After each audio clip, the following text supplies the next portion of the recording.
Hello दोस्तों, स्वागत है आपका एग्ज़ाम फैक्ट तैयारी यूट्यूब चैनल में। दोस्तों, आशा करते हैं आप सभी मस्त, ज़बरदस्त और शानदार होंगे। आज की इस क्लास में दोस्तों हम बात करने वाले हैं आरआरबी एनटीपीसी एग्ज़ाम 2025 की। और जैसा कि आप सभी को पता है कि हमारा जो एग्ज़ाम है वो 5 जून से 24 जून तक एग्ज़ाम चलने थे 2025 तक, और आप सभी को पता है कि एग्ज़ाम अभी भी चल रहे हैं। इसके अलावा अभी तक का जितना डाटा मुझे मिला है, इसके अलावा जब एग्ज़ाम देने में खुद गया था, हमारा एग्ज़ाम था दोस्तों 12 जून को। ठीक, तो वहाँ से जो मुझे इन्फॉर्मेशन मिली थी, जो उस टाइम पे मैंने खुद देखा वो है, और इसके अलावा अभी तक का जो डाटा मेरे पास आया है उन सभी को जब मैंने एकत्रित किया दोस्तों, इसके अलावा हमारा जो निष्कर्ष निकला हम आज इस क्लास में कवर करने वाले हैं। तो आप सभी बने रहिए हमारी इस क्लास में अंत तक, तभी आपको संपूर्ण जानकारी समझ में आएगी दोस्तों। और हाँ दोस्तों, यदि आपने अभी तक हमारे चैनल को सब्सक्राइब नहीं किया है तो सबसे पहले आप सभी हमारे चैनल को सब्सक्राइब कर लें, साथ में बेल आइकन भी ऑन कर लें ताकि आने वाली सभी वीडियो का नोटिफिकेशन आप सभी तक पहुंचता रहे। लाइक कमेंट शेयर भी ज़रूर करें दोस्तों। चलिए देखते हैं हम लोग आगे की इन्फॉर्मेशन। तो यहाँ पर देखिए, सबसे पहले हम वैकेंसी की बात करते हैं। तो 8113 वैकेंसी है, और जो टोटल फॉर्म फिलअप हुए हैं ऑफिशियल आईटीआई आया था जो, उनकी संख्या है 58,40,861। और एग्ज़ाम आपको पता ही है कि एग्ज़ाम हो रहे हैं अभी 5 जून 2025 से लेकर 24 जून 2025 तक। अब हम बात करते हैं अटेंडेंस की दोस्तों। तो अटेंडेंस जो होती है दोस्तों, जब मैंने भी अपने एग्ज़ाम में देखा एग्ज़ाम हॉल में, तो वहाँ पर जो मुझे मिली वो लगभग 50 से 60% ही अटेंडेंस वहाँ पर मुझे मिली है दोस्तों। इसके अलावा अभी तक का जो और डाटा मैंने लिया है तो उसमें भी यही आंकड़ा मुझे समझ में आया है। यह अटेंडेंस एक एवरेज है दोस्तों। ठीक, इसके अलावा जो CBT 2 आपका एग्ज़ाम होगा तो उसके लिए यहाँ पर जो विद्यार्थी बुलाए जाएंगे वह होंगे 15 गुना। अब हम बात करते हैं कि आपकी जो कट ऑफ आखिर लगती है वो कौन कौन सी ऐसी चीज़ें हैं जिन पर कट ऑफ निर्भर रहती है। तो देखिए, नंबर फर्स्ट पे आता है जोन। 18 जोन भारत में हैं। अब आपने कौन से जोन से फॉर्म भरा है इसके ऊपर भी आपकी कट ऑफ निर्भर रहती है। इसके अलावा फिर रहेगा दूसरे नंबर पर आएगा आपका एग्ज़ाम लेवल। एग्ज़ाम लेवल तो आप सभी को पता ही है कि मॉडरेट से हाई हर कोई बता रहा है, और जैसा कि मैंने भी अपना एग्ज़ाम दिया हुआ है तो वहाँ पर भी मुझे यही लगा है कि वास्तविकता में अपन लोग ग्रेजुएशन का एग्ज़ाम दे रहे हैं। कुछ अच्छा लेवल वहाँ पर आया है। ठीक है, बाकी आपको ये जो एग्ज़ाम हो रहा है यह कैसा लगा कमेंट बॉक्स में ज़रूर बताएं दोस्तों। इसके अलावा जो तीसरे नंबर की हम बात करें यहाँ पर, तो आपकी डिपेंड रहता है फिर cut off number of vacancy पर कि वैकेंसी कितनी है। देखिए, चौथा जो कट ऑफ पर निर्भर रहता है वो है आपका अटेंडेंस। अटेंडेंस के ऊपर भी आपकी जो कट ऑफ है वो निर्भर रहती है। और पाँचवें नंबर का है पॉइंट आपका नॉर्मलाइजेशन, और छठे नंबर का पॉइंट है दोस्तों आपकी कैटेगरी। क्योंकि ये सभी वह चीज़ें हैं जो आपकी कट ऑफ डिसाइड करती हैं। इतना ज़्यादा हमने एनालिसिस करने के बाद ही यहाँ पर एक पूरा डाटा आप सभी के पास यहाँ पर हम लेकर आए हैं। इसके अलावा एग्ज़ाम लेवल हमने आपको बता ही दिया कि भाई कैसा है, मॉडरेट से हाई है, और काफ़ी लोग तो हार्ड ही बोल रहे हैं। 19 से तुलना की जाए तो देखिए, इतने ज़्यादा यदि फॉर्म की संख्या है तो फिर उनको जो कट ऑफ है वो एक एवरेज बनाना है। इसी वजह से आपका जो एग्ज़ाम है वो इतना हार्ड हो रहा है। ठीक है, बाकी जो लोग स्पेशल की तैयारी करते रहते हैं तो उनके लिए इतना ज़्यादा हार्ड नहीं होता है। जैसे कोई मित्र है वो लगातार स्टार्टिंग से ही आरआरबी एनटीपीसी की तैयारी कर रहा है, तो फिर उसको पता है कि इसमें अर्थमेटिक मैथ और एडवांस मैथ, इसके अलावा रीजनिंग, ये दो विषय ऐसे हैं जो कि अपने आप में एक स्कूल विषय होते हैं। इसके अलावा बचा हिस्सा जीके जीएस का, तो वो पता है कि यदि उसने उसमें से कुछ नहीं तो 8 से 10 क्वेश्चन ही अगर कवर कर लिए तो फिर वो वह मतलब करीब हो जाता है सिलेक्शन के। ठीक, तो इस प्रकार से सारी चीज़ें रहती हैं। अब हम बात करें कि एवरेज अटेम्प्ट कितने बच्चे बता रहे हैं। जैसे कि आप सभी ने भी देखा होगा, इतना एग्ज़ाम रिव्यू आ रहा है, लाइव में रिव्यू आ रहा है, या फिर अपन लोग ऑफलाइन भी निकालते हैं। जैसे जो हमने डाटा निकाला है वो ऑफलाइन और प्लस ऑनलाइन और प्लस में हमारा खुद का डाटा आया है दोस्तों। ठीक, तो देखिए जो 90 प्लस बता रहे हैं, काफ़ी मित्र हमारे ऐसे बोल देते हैं कि भाई मैंने तो 90 प्लस अटेम्प्ट कर दिए हैं। तो ये जो 90 प्लस बोल रहे हो, आप लोग इनका रोल नंबर लेकर रखिएगा बस, और कुछ नहीं चाहिए। आपको इनका केवल रोल नंबर मतलब अपने पास रखना है मेरे मित्र। ठीक, उससे क्या होगा, जब आंसर की आएगी तो फिर ये लोग जो सबसे ऊपर है ना, इस सबसे नीचे मिलते हैं, कुछ इनमें से मिडल में मिलते हैं, कुछ इनमें से यहाँ पर मिलेंगे। इस प्रकार से प्रोसेस यहाँ पर होती रहती हैं। इसके बाद जो 80 से 90 बताते हैं, यह लोग की संख्या है लगभग 5 से 8%। तो यहाँ पर भी देखिए मिस्टेक होना एक आम बात है।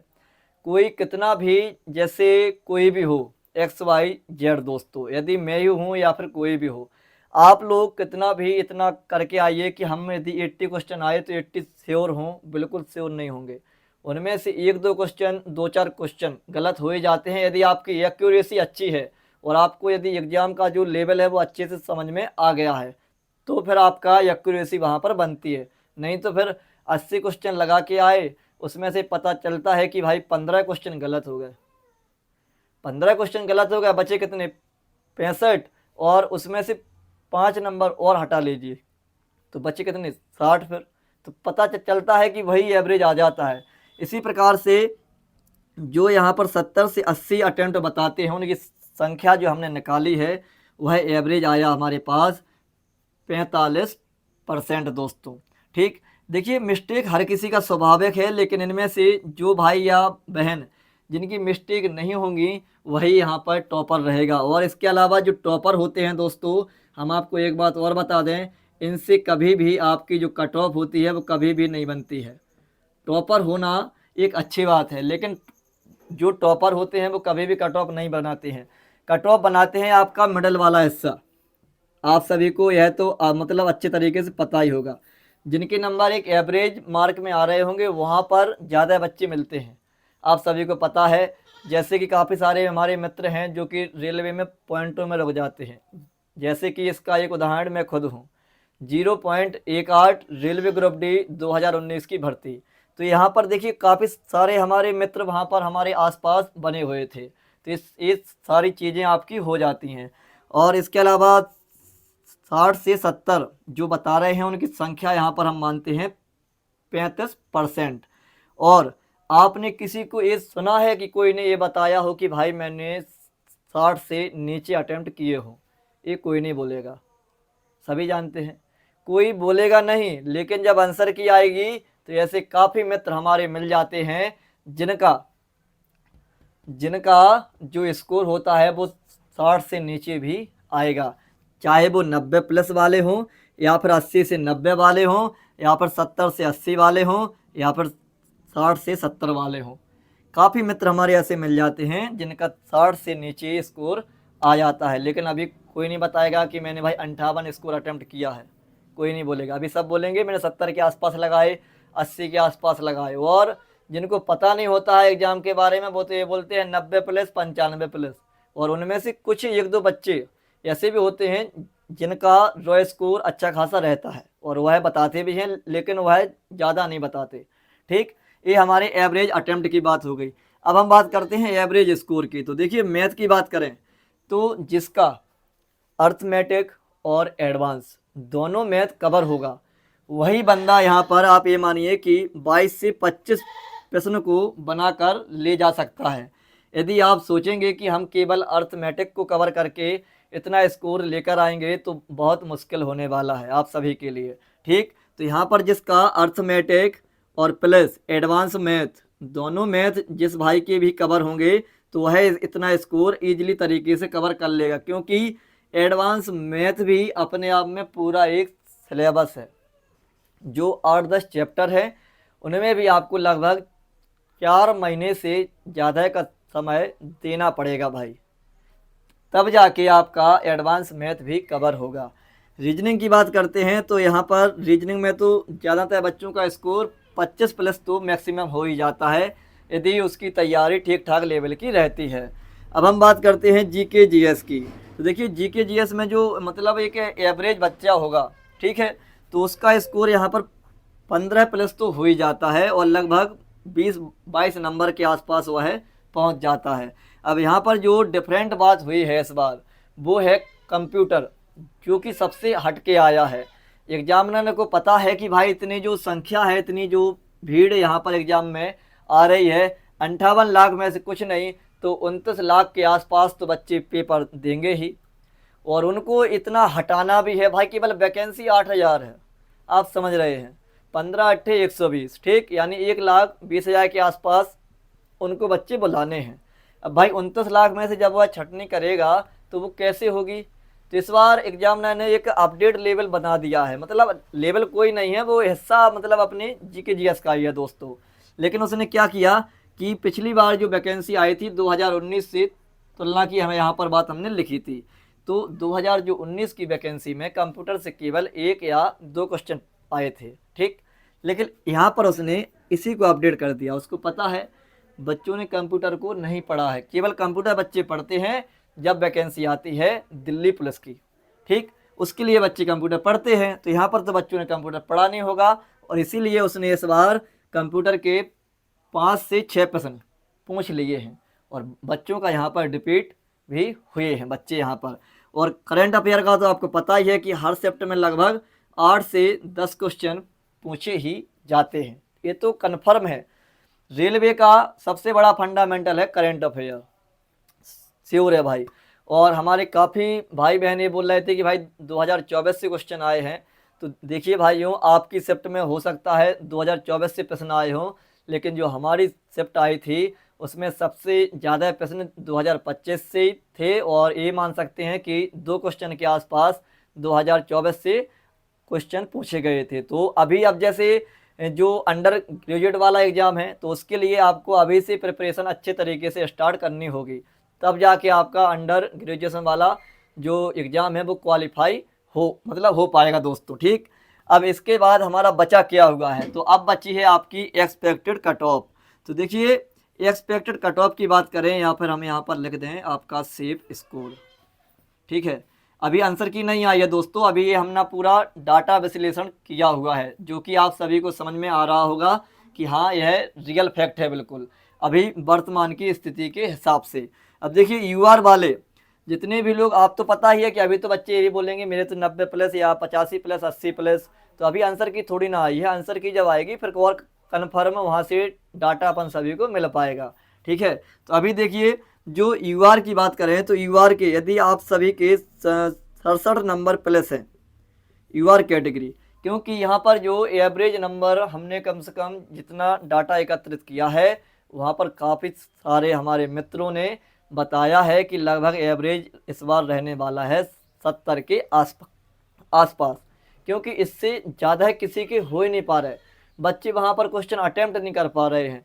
काफ़ी सारी चीज़ें ऐसी रहती हैं भाई जो कि बच्चों को वहाँ पर रोक देती हैं, यानी आप किसी क्वेश्चन में यदि उलझे तो फिर आप समझ ही रहे हैं कि फिर आपकी जो टाइमिंग है वो कहीं ना कहीं ऊपर नीचे होने वाली है, ठीक है। तो इस प्रकार से यहाँ पर जो यूआर की कट ऑफ है, आपके यदि 67 नंबर से ज़्यादा हैं यूआर कैटेगरी के, तो फिर आप लोग यहाँ पर बिल्कुल सेफ जोन में रहने वाले हैं। इसके अलावा हम ओबीसी की बात करें, तो ओबीसी के लिए 65 प्लस स्कोर सेफ स्कोर माना जाएगा। ईडब्ल्यूएस के लिए 63 प्लस स्कोर सेफ स्कोर माना जाएगा।